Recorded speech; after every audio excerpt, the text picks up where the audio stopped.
Subscribe to our YouTube channel and don't forget to press the bell icon to get all the latest updates. सरकारां मिलके चलदियां हमेशा ऐसे अपने प्रधानमंत्री का पूरा सत्कार करते हैं।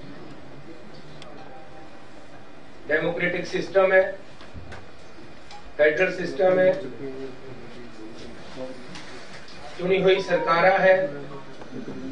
साडी जिम्मेवारी है कि असी अपने प्रधानमंत्री का सत्कार करिए ते सानू पूरा सत्कार है।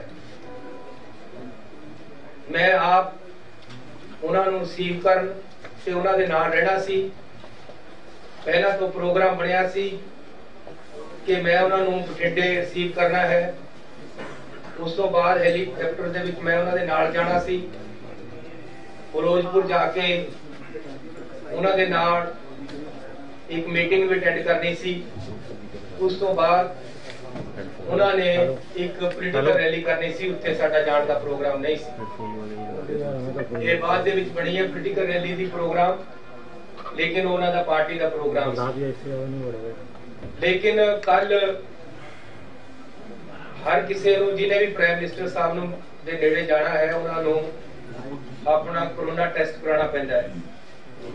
ਜਦੋਂ ਕੱਲ ਮੈਂ ਤੇ ਆਪਣੇ ਦਫ਼ਤਰ ਦੇ ਬੰਦਿਆਂ ਦਾ ਜਿਨ੍ਹਾਂ ਨੇ ਮੇਰੇ ਨਾਲ ਜਾਣਾ ਸੀ ਉਹਨਾਂ ਦਾ ਕੋਰੋਨਾ ਟੈਸਟ ਕਰਾਇਆ ਤਾਂ ਮੇਰੇ ਹਰ ਟਾਈਮ ਨਾਲ ਰਹਿਣ ਵਾਲੇ ਸਰਦਾਰ ਜੀ ਜਿਹੜੇ ਕਿ ਸਾਡੇ ਪ੍ਰਿੰਸੀਪਲ ਸੈਕਟਰੀ ਹੈ ਉਹ ਕੋਰੋਨਾ ਪੋਜ਼ਿਟਿਵ ਆ ਗਏ। ਮੇਰਾ ਇੱਕ ਪੀਏ ਹਰੀ ਸਿੰਘ ਸਰਕਾਰੀ ਤੌਰ ਤੇ ਜਿਹੜਾ ਸਾਡੇ ਨਾਲ ਹੈ ਉਹ ਕੋਰੋਨਾ ਪੋਜ਼ਿਟਿਵ ਆ ਗਿਆ।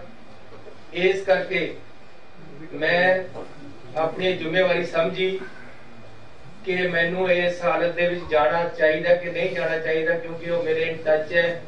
प्रधानमंत्री जी बहुत ही कीमती शख्सियत होंगे हैं, उन्होंने इन टच आना इस तरह जल के मेरे in touch they which corona वाला बंदा आया हुआ जाना चाहिए कि नहीं। मैं इस बारे राती अपनी कैबिनेट के नाल दी राय मंगी। कैबिनेट ने मैनू राय दी कि सानू प्रधानमंत्री जी के ऑफिस नूं दस देना चाहिए है कि मैं कोरोना पॉजिटिव दे टच विच आया, इस करके मैनू आदेश दिते जाण कि मैं तुहाडा स्वागत करन ते पहुंचा कि ना पहुंचा। उत्थों सानू लिखती तौर ते आदेश आया व्हाट्सएप ते मैसेज कि हिमाचल ते हरियाणा के मुख्यमंत्री भी बीसी से जुड़ रहे, तुसी भी बीसी से जुड़ जाओ, तुहानू फिर इस हालत च नाल नहीं आना चाहिए। इसलिए मैं अपने फाइनांस मिनिस्टर मनप्रीत बादल जी की ड्यूटी लगाई कि वो प्रधानमंत्री जी का बठिंडे हवाई अड्डे ते स्वागत करन ते नाल ही मैं अपने डिप्टी सीएम ते फिरोजपुर के एमएलए पिंकी जी की ड्यूटी लगाई। हर एहतियात बरतांगे, रैली दे विच सेफ तरीके नाल बंदे आण, असीं इहदी पूरी कोशिश करांगे ते असीं रात नूं 3 बजे तक कोशिश करके जिन्ने भी किसान रैली ते सड़कां ते बैठे सी उन्हां नूं उठाया। इहदे विच क्योंकि 5 दिनां तो केंद्र दीयां एजेंसियां IB SPG प्रधानमंत्री की जिन्नी सिक्योरिटी है उन्होंने टीमां उत्थे आके फिरोजपुर दे विच बैठियां हैं, वो आप हर चीज नूं मॉनिटर कर रही हैं। उन्हां दा ही सारा प्रोग्राम उन्हां दे अंडर है, उत्थे दा सारा काम उन्होंने संभालिया होया सी। इसलिए उन्होंने भी नाल मिल के साडे नाल पूरी कोशिश की। बीजेपी दे एक शेखावत जी है, उन्होंने किसानों के नाल मीटिंगां कीतियां कि रास्ते खाली करवा दिते जान। अल्टीमेटली रात नूं 2-3 बजे तक असी सफल हो गए कि रास्ते खाली करा दिते। उहदे विच रात नूं 1:30 बजे मैनू टेलीफोन आया साडे चीफ सैकटरी दा कि जी जिहड़े एजुकेटर है वो ये गारंटी सीएम ऑफिस वालों मंगदे है कि जी असी तां उठांगे सानू प्राइम मिनिस्टर साहब तो गारंटी दवाई जाए कि वो उन्हां नाल मीटिंग करनगे। मैं उन्होंने कहा रात को प्राइम मिनिस्टर साहब नाल तां हो नहीं सकती गारंटी, तुसीं मेरे ऑफिस वालों डीसी ते लिखा के दे दो कि ਅਸੀਂ ਤੁਹਾਨੂੰ ਪ੍ਰਾਈਮ ਮਿਨਿਸਟਰ ਸਾਹਿਬ ਦਾ ਟਾਈਮ ਦਵਾ ਦਾਂਗੇ, ਤੁਸੀਂ ਰਸਤੇ ਖਾਲੀ ਕਰ ਦਿਓ। ਅਲਟੀਮੇਟਲੀ ਰਾਤ ਨੂੰ ਕਿਸਾਨ ਮੰਨ ਗਏ, ਉਹਨਾਂ ਨੇ ਰਸਤੇ ਖਾਲੀ ਕਰਤੇ ਤੇ ਸਾਰੇ ਰਸਤੇ ਸਮੂਥਲੀ ਚੱਲਣ ਲੱਗੇ। ਉਸ ਤੋਂ ਬਾਅਦ ਮੈਂ ਰਾਤ ਨੂੰ ਲਗਭਗ 1:45 ਵਜੇ ਆਈਬੀ ਦੇ ਡਾਇਰੈਕਟਰ ਸਾਹਿਬ ਨੂੰ ਟੈਲੀਫੋਨ ਕੀਤਾ ਹੈ। ਬਾਈ ਚਾਂਸ ਉਹਨਾਂ ਨੇ ਚੱਕਿਆ ਨਹੀਂ। ਮੈਂ ਡੀਜੀਪੀ ਨੂੰ ਕਿਹਾ ਕਿ ਉਹਨਾਂ ਦਾ ਮੈਨੂੰ ਨੰਬਰ ਭੇਜੋ ਪਹਿਲਾਂ। ਉਹਨਾਂ ਨੇ ਮੈਨੂੰ ਨੰਬਰ ਭੇਜਿਆ। ਮੈਂ ਆਪ ਉਹਨਾਂ ਨੂੰ ਕਾਲ ਕੀਤੀ ਕਿ ਹਾਲਾਤ ਬਿਲਕੁਲ ਕਲੀਅਰ ਹੋ ਗਏ ਆ, ਉਹਨਾਂ ਨੂੰ ਦੱਸਣ ਵਾਸਤੇ ਤੇ ਉਹਨਾਂ ਦੀ ਰਾਏ ਪੁੱਛਣ ਵਾਸਤੇ, ਲੇਕਿਨ ਉਸ ਸਮੇਂ ਉਹ ਚੱਕ ਨਹੀਂ ਸਕੇ। 3 ਵਜੇ ਤੱਕ ਇਹ ਕੰਮ ਐਸੀ ਕੀਤਾ ਹੈ। ਸਵੇਰੇ ਲਗਭਗ 6:30 ਵਜੇ ਮੈਨੂੰ ਆਈਬੀ ਡਾਇਰੈਕਟਰ ਦਾ ਟੈਲੀਫੋਨ ਆਇਆ। ਪਹਿਲਾਂ ਮੈਂ ਨਹੀਂ ਚੱਕ ਸਕਿਆ, ਕੁਝ ਮਿੰਟਾਂ ਬਾਅਦ ਮੈਂ ਉਹਨਾਂ ਨੂੰ ਕੀਤਾ, ਉਹਨਾਂ ਨਾਲ ਡਿਸਕਸ ਕੀਤਾ। ਉਹਨਾਂ ਨੇ ਮੈਨੂੰ ਦੱਸਿਆ ਕਿ ਰਾਤ ਸਾਰਾ ਠੀਕ ਹੋ ਗਿਆ, ਸਾਰੀ ਪੁਲਿਸ ਨੇ ਬੜੀ ਮਦਦ ਕੀਤੀ ਹੈ, ਸਾਡਾ ਡੀਜੀਪੀ ਖੁਸ਼ੀ, ਸਾਰਾ ਕੁਝ ਠੀਕ ਹੋਇਆ। ਇਹ ਰਸਤੇ ਐਸੀ ਜਿਹੜੀ ਰੈਲੀ ਹੋਣੀ ਸੀ ਉਹਨਾਂ ਵਾਸਤੇ ਖੁਲਵਾਏ ਸੀ, ਉਹਨਾਂ ਦਾ ਹੀ ਪ੍ਰੋਗਰਾਮ, ਕਿਉਂਕਿ ਤਾਂ ਕਿ ਕੋਈ ਰੈਲੀ ਵਿੱਚ ਆਉਣ ਵਾਲੇ ਬੰਦੇ ਨੂੰ ਅਸੁਵਿਧਾ ਨਾ ਹੋਵੇ। ਅਸੀਂ ਜਿਹੜੇ ਕਿਸਾਨ ਐਜੀਟੇਸ਼ਨ ਕਰ ਰਹੇ ਸੀ ਉਹਨਾਂ ਨੂੰ ਇਹ ਭਰੋਸਾ ਦੇ ਦਿੱਤਾ ਸੀ ਕਿ ਆਪ ਜੀ ਨੂੰ ਸਾਰਿਆਂ ਨੂੰ, ਤੁਹਾਡੇ ਲੀਡਰਾਂ ਨੂੰ, ਉਹਨਾਂ ਵਿੱਚੋਂ ਅਸੀਂ ਪ੍ਰਾਈਮ ਮਿਨਿਸਟਰ ਸਾਹਿਬ ਤੋਂ ਮੀਟਿੰਗ ਦਾ ਟਾਈਮ ਦਵਾ ਦਾਂਗੇ। ਇਸ ਗੱਲ ਤੇ ਸਹਿਮਤੀ ਹੋ ਗਈ ਸੀ ਕਿ ਕੋਈ ਉੱਥੇ ਐਜੀਟੇਸ਼ਨ ਰਿਹਾ ਨਹੀਂ ਸੀ। ਉਸ ਤੋਂ ਬਾਅਦ ਸਵੇਰੇ ਪ੍ਰਧਾਨ ਮੰਤਰੀ ਜੀ ਦਾ ਜਿਹੜਾ ਪ੍ਰੋਗਰਾਮ ਸਾਨੂੰ ਆਇਆ ਸੀ ਉਹ ਮੈਂ ਤੁਹਾਨੂੰ ਦੱਸਣਾ ਚਾਹੁੰਦਾ ਕਿ ਇਹ ਮਿੰਟ ਟੂ ਮਿੰਟ ਪ੍ਰੋਗਰਾਮ ਪ੍ਰਧਾਨ ਮੰਤਰੀ ਜੀ ਵੱਲੋਂ ਆਇਆ ਹੈ, ਉਹਨਾਂ ਦੇ ਆਫਿਸ ਵੱਲੋਂ ਆਇਆ ਹੈ। ਸਾਨੂੰ ਉਹਦੇ ਵਿੱਚ ਕੋਈ ਵੀ ਕਿੰਤੂ ਪਰੰਤੂ ਕਰਨ ਦਾ ਜਾਂ ਕੋਈ ਵੀ ਸਾਨੂੰ ਹੁਕਮ ਨਹੀਂ ਸੀ। ਸੀਟਿੰਗ ਅਰੇਂਜਮੈਂਟ ਵੀ ਪ੍ਰਧਾਨ ਮੰਤਰੀ ਜੀ ਦੇ ਦਫ਼ਤਰ ਤੋਂ ਆਇਆ ਕਿ ਪ੍ਰਧਾਨ ਮੰਤਰੀ ਜੀ ਕਿੱਥੇ ਬੈਠਣਗੇ, ਉਹਨਾਂ ਦੇ ਨਾਲ ਕੌਣ ਬੈਠੇਗਾ, ਦੂਸਰੇ ਪਾਸੇ ਕੌਣ ਬੈਠੇਗਾ, ਤੀਸਰੇ ਪਾਸੇ ਕੌਣ ਬੈਠੇਗਾ, ਹੈਲੀਕਾਪਟਰ ਦੇ ਵਿੱਚ 4 ਸੀਟਾਂ ਹੋਣਗੀਆਂ, ਉਹਦੇ 'ਚ ਕੌਣ ਬੈਠੇਗਾ, ਪ੍ਰਧਾਨ ਮੰਤਰੀ ਜੀ ਜਿੱਥੇ ਜਾਣਗੇ ਕਿਸ ਤਰੀਕੇ ਦੇ ਨਾਲ ਜਾਣਗੇ, ਜਹਾਜ਼ ਵਿੱਚ ਕਿੱਥੇ ਜਾਣਗੇ ਤੇ ਗੱਡੀ 'ਚ ਕਿੱਥੇ ਜਾਣਗੇ। ਟੋਟਲ ਪ੍ਰੋਗਰਾਮ ਜਿਹੜਾ ਬਠਿੰਡੇ ਤੋਂ ਫਿਰੋਜ਼ਪੁਰ ਜਾਣ ਦਾ ਬਾਈ 에ਅਰ ਸੀ। 3 ਹਵਾਈ ਅੱਡੇ ਜਿੱਥੇ ਹੈਲੀਪੈਡ ਉਹ ਫਿਰੋਜ਼ਪੁਰ ਦੇ ਵਿੱਚ ਬਣਾਏ ਗਏ ਤਾਂ ਕਿ ਪ੍ਰਧਾਨ ਮੰਤਰੀ ਜੀ ਕਿਸੇ ਵੀ ਜਗ੍ਹਾ ਉਤਰ ਸਕਦੇ, ਇੱਕ 'ਚ ਦੂਜੇ ਜਾਂ ਤੀਜੇ। ਇਹ ਵੀ ਅਸੀਂ ਕਿਹਾ ਕਿ ਜੀ ਮੀਂਹ ਦੇ ਵਿੱਚ ਹੋ ਸਕਦਾ ਕੱਲ ਨੂੰ ਮੀਂਹ ਹੋਵੇ। ਜੋ ਮੈਨੂੰ ਮੇਰੇ ਡੀਜੀਪੀ ਨੇ ਦੱਸਿਆ, ਉਹਨਾਂ ਨੇ ਇਹ ਵੀ ਦੱਸਿਆ ਕਿ ਅਸੀਂ ਉਹਨਾਂ ਨੂੰ ਕਿਹਾ ਸੀ ਕਿ ਬਰਸਾਤ ਵੀ ਹੈ, ਐਜੀਟੇਸ਼ਨ ਵੀ ਹੈ, ਜੇ ਕੈਂਸਲ ਹੋ ਸਕਦਾ ਪ੍ਰੋਗਰਾਮ ਕੈਂਸਲ ਕਰ ਦਿੱਤਾ ਜਾਵੇ, ਲੇਕਿਨ ਉਹਨਾਂ ਨੇ ਕੰਟੀਨਿਊ ਕੀਤਾ ਹੈ। ਉਸ ਤੋਂ ਬਾਅਦ 3 ਹੈਲੀਪੈਡ ਬਣਾਏ ਗਏ। ਹੈਲੀਕਾਪਟਰ ਮੀਂਹ ਉੜੇਗਾ ਇਸ ਗੱਲ ਦੀ ਛੋਟੀ ਸੀ ਉੱਪਰ ਉੱਥੋਂ, ਇਸ ਲਈ 3 ਹੈਲੀਪੈਡ ਬਣਾਏ ਗਏ। ਕਿਹੜੇ ਵਿੱਚ ਉਤਰਨਾ ਇਹ ਡਿਸਾਈਡ ਹੋ ਗਿਆ ਸੀ, ਲੇਕਿਨ ਚਕਮਾ ਦੇਣ ਵਾਸਤੇ ਇਹ ਸਿਕਿਉਰਿਟੀ ਦੇ ਆਪਣੇ ਤਰੀਕੇ ਹੈ ਕਿ 3 ਹੈਲੀਪੈਡ ਬਣਦੇ ਆ। ਉਹਦੇ ਵਿੱਚ ਮੈਂ ਤੁਹਾਨੂੰ ਪ੍ਰੋਗਰਾਮ ਦੱਸ ਦੇਣਾ ਜੋ ਸਾਨੂੰ ਆਇਆ ਸੀ। जनवरी 5 9:30 ਤੇ डिपार्चर दिल्ली एयरपोर्ट ਤੋਂ 10:25 ਤੇ एयर अराइवल बठिंडा एयरपोर्ट, 10:30 ਤੇ डिपार्चर बठिंडा एयरपोर्ट 5 मिनट बाद बाय MI-17 हेलीकॉप्टर, 11:05 ਤੇ अराइवल किला चौक हेलीपैड फिरोजपुर। ये प्रोग्राम सानू लिखती तौर से उत्थों आया हुआ है। कोई भी सोच नहीं सी कि बाई रोड भी प्राइम मिनिस्टर साहब को लेके जाना है, ना ही कोई प्रोग्राम सी। सानू ये एग्जैक्ट दस्या गया सी कि हेलीकॉप्टर से उन्होंने जाना है।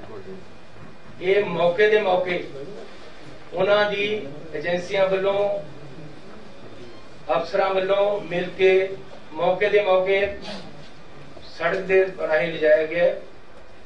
रास्ते दे विच अचानक कुछ एजिटेटर अजे पता लगना कि कौन बंदे सी आके बैठे उन्होंने, लेकिन उन्हां तक तो काफी पिछे प्राइम मिनिस्टर साहब दी गड्डियां नूं रोक के साडे अफसरां ने रिक्वेस्ट की है कि अगे एजिटेशन वाले बंदे कुछ आके ट्रालियां खड़ियां कर लिया, उन्होंने आपां नूं बेहतर है कि वापस जाके कोई और अल्टरनेटिव रास्ता या हेलीपैड से चलिए आप वापस जाना चाहिए। किसी तरह भी कोई अटैक वाली या प्रधानमंत्री जी ਨੂੰ खतरे वाली गल, सिक्योरिटी लैब्स वाली गल नहीं हुई है। ये एजिटेशन पंजाब दे विच चोणां आ रही हैं, रोज मेरे नाल भी हुंदे है। हर स्टेट दे विच जदों चोणां आउंदियां डेमोक्रेटिक सिस्टम है, कोई ना कोई सड़क ते आके बैठ जांदा है, इहदे विच हो जांदा है। रात भी मेरे पुलिस वालियां ने मैनू कई बार टेलीफोन किए कि जी असीं लाठी चार्ज करके इन्हां नूं पासे कर दिए, अरेस्ट कर लिए। मैं क्या नहीं, नेगोशिएट करके मनाओ, इन्हां नूं मनाओ किसी तरह भी। अल्टीमेटली असीं रात भी कामयाब होए हैं उन्हां नूं पासे करने विच और मनाउण दे विच। इहदे विच खतरे वाली कोई गल नहीं हुई। प्रधानमंत्री जी ते कोई हमला नहीं होया, ना ही इदां दी कोई सोच हुई है। पहला भी किसान एजिटेशन दिल्ली दे विच 1 साल ਚੱਲਿਆ, ਉੱਥੇ भी किसान बैठे रहे। ਉਹਨਾਂ ਦੀਆਂ भी कुछ ਮੰਗਾਂ ਸੀ ਜਿਹੜੀਆਂ ਸਾਲ ਬਾਅਦ ਮੰਨ ਹੋਈਆਂ ਤੇ ਉਹਨਾਂ ਨੇ ਪੀਸਫੁਲੀ ਉੱਥੋਂ ਕਰਨਾ ਚੱਕ ਲਿਆ। ਅੱਜ ਵੀ ਜੇ ਕੋਈ ਪੀਸਫੁਲ ਪ੍ਰੋਟੈਸਟ ਰਾਸਤੇ ਦੇ ਵਿੱਚ ਕਰਨ ਆ ਗਿਆ ਤਾਂ ਇਸ ਨੂੰ ਪ੍ਰਧਾਨ ਮੰਤਰੀ ਦੀ ਸਿਕਿਉਰਿਟੀ ਦੇ ਨਾਲ ਜਾਂ ਉਹਨਾਂ ਨੂੰ ਕੋਈ ਖਤਰੇ ਦੇ ਨਾਲ नहीं जोड़िया जाना चाहिए। ये बिल्कुल गलत है कि प्रधानमंत्री जी जब पंजाब में आए तो उनकी सिक्योरिटी लैब्स दिखाकर उनको खतरे के साथ को जोड़ा जा रहा है। ये राजनीति इसमें नहीं होनी चाहिए। We have every respect for our prime minister. कोई भी ऐसी बात नहीं हुई कि उनकी शान में या उनकी सिक्योरिटी को कोई खतरा हुआ हो। पंजाब सरकार, पंजाब पुलिस इसमें सक्षम है। ये इस कारण हुआ कि हेलीपैड से हेलीकॉप्टर पे जाना था, अचानक प्रोग्राम सड़क पे जाने का बनाया गया, जो कि प्रोग्राम में नहीं था, पहले से नहीं था। फिर भी आगे एजिटेटर बैठे हैं, पीछे काफी पीछे गाड़ियां रोककर बता दिया गया कि आगे एजिटेशन वाले एकदम सड़क पे आकर बैठ गए। अब सड़क पे एकदम कोई ट्राली लगाकर बैठ जाए, उसको हटाने में 10, 15, 20 मिनट, आधा घंटा लग जाता है। इसलिए सेफ साइड के लिए प्रधानमंत्री जी को बोला गया कि आप पीछे आ जाएं, हम अदर रूट या बाई हेलीपैड आपको ले चलते हैं। लेकिन उन्होंने वापस जाने का फैसला किया। तो मैं पंजाब सरकार की तरफ से आपको क्लियर करने आया हूँ कि इसमें किसी भी तरह का कोई खतरे वाली बात नहीं थी, ना ही हुई है। ये टोटली एक पीसफुल एजिटेटर आकर अचानक सड़क पे बैठ के, जिस सड़क पे हमारा जाने का कोई प्रोग्राम नहीं था। प्रोग्राम हेलीपैड के साथ जाने, हेलीकॉप्टर पे जाने का था, और किसी तरह का कोई खतरा यहाँ नहीं है और नहीं था, ना ही प्रधानमंत्री जी को ऐसा हुआ है। लेकिन फिर भी प्रधानमंत्री जी को या उन्होंने अपने तरीके से, उनकी टीम ने फैसला वापस जाने का ले लिया, जबकि हेलीकॉप्टर से जा सकते थे, अदर रूट से भी जा सकते थे, लेकिन वो वापस गए हैं। हमें इस चीज का खेद है, हमें पीड़ा है। हम अपने प्रधानमंत्री जी को पूरा सत्कार और प्यार देते हैं और देते रहेंगे। बीजेपी के जो नेता प्रेस कॉन्फ्रेंस करके सरकार को या रिलेशन खराब करने की बात कर रहे हैं, ऐसी बात मत करें। ये पॉलिटिक्स नहीं है, हम राजनीति इसी बातों में नहीं करते हैं। अगर प्रधानमंत्री जी हमारे आएंगे तो कुछ देकर ही जाएंगे पंजाब को, और हम चाहते हैं। मेरा लेक्चर तैयार पड़ा था, मैं बीसी पे इंतजार कर रहा था उनको बोलने के लिए कि प्रधानमंत्री जी ने आना है। मैंने 100 कुछ सोचा था उनको जी आया कहने के लिए, उनको वेलकम करने के लिए। मैंने 100 कुछ सोचा था उनसे मांगने के लिए पंजाब के लिए। हमारी ऐसी सोच नहीं है। अगर ये कोई बीजेपी का नेता अगर ऐसी बात करता है, ये राजनीति है, राजनीति मत करें। किसान एजिटेशन पे है, आज से नहीं है, 1 साल से है। किसानों की कुछ डिमांडें हैं। मैं अपने पंजाब के लोगों पे गोलियां और लाठियां नहीं चलाने वाला। प्यार से मैंने पूरी रात लगाकर उनको सड़क से उठाया है, और वो मोटिवेट होकर मेरी बात मानकर या सरकार की बात मानकर बीजेपी के नेताओं की बात मानकर प्रधानमंत्री से मिलने के आश्वासन के बाद उठ गए थे। उसके बाद कोई एजिटेशन नहीं था। इस रोड पे हमारा रूट प्लान नहीं था। अचानक कुछ लोग आकर बैठ गए हैं और उनको उठाया प्यार से जा सकता था, कोई किसी तरह का खतरा या हमला नहीं हुआ है। तो फिर भी जो सिक्योरिटी लैप्सेस हुए हैं, अगर ये है तो हम इसकी इंक्वायरी भी कराने के लिए तैयार हैं और कराएंगे। It's great to see you here. Thank you for watching our work. If you haven't subscribed yet, don't forget to click the bell icon and subscribe to Mojo Story and support independent, robust journalism.